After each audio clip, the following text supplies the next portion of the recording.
Hi, my name is Vanessa, and I'm a Principal Educational Specialist Lead here at Esri. In this video, I'd like to show you how to animate a web map using time-enabled data in ArcGIS Online. The first thing we'll do is take a look at the data. We're going to use about 20 years of volcano eruption data. The reason we can time-enable this web map is because we have an eruption start date and eruption end date, as well as latitude and longitude, which will help us locate the volcanoes on the map. The first thing we'll do is navigate to ArcGIS Online. I'll click on Content, and in my content, I'm going to create a new item using that CSV file that we just took a look at. I'll open the CSV file, and I'll make sure to add it as a hosted feature layer. I will quickly confirm that all the fields are selected and that the time fields that I want are set as date for field type. Latitude and longitude will also be our location fields, like I mentioned. We've got the title, and I can add some tags, as well as a quick summary. I'm going to save this file. And currently what's happening is it's publishing my hosted feature layer.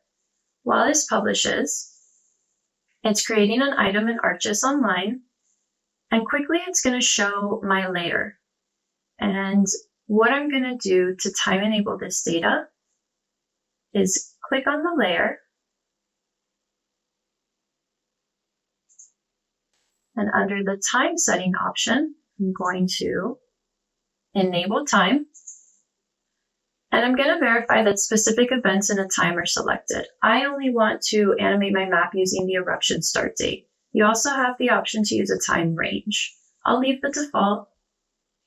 And while that saves, I'll go back to my item detail page, and I'm going to open this feature layer in Map Viewer.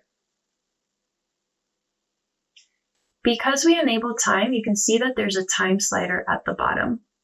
Before adjusting the time slider, I want to visualize my volcanoes a little bit better by focusing my map on the ring of fire, and then symbolizing the volcanoes to stand out just a little bit more. So I'm going to do that by setting a triangle symbol in the color red with a black outline. And I think that looks good. So now that I'm done symbolizing, I can go into my options, and into my time options, I see the time slider here. So in the time slider, I'm going to show the current interval because that includes all the data within my CSV file that I uploaded, so about 20 years. I do want to change the time interval to the length of one interval, and that length is going to be set to 1 year.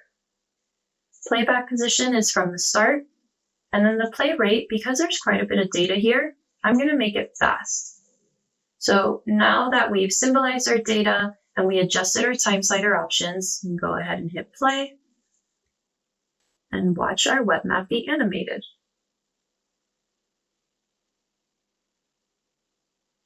I hope you enjoyed this video, and I can't wait to see what data you'll use to create a time-enabled web map in ArcGIS Online.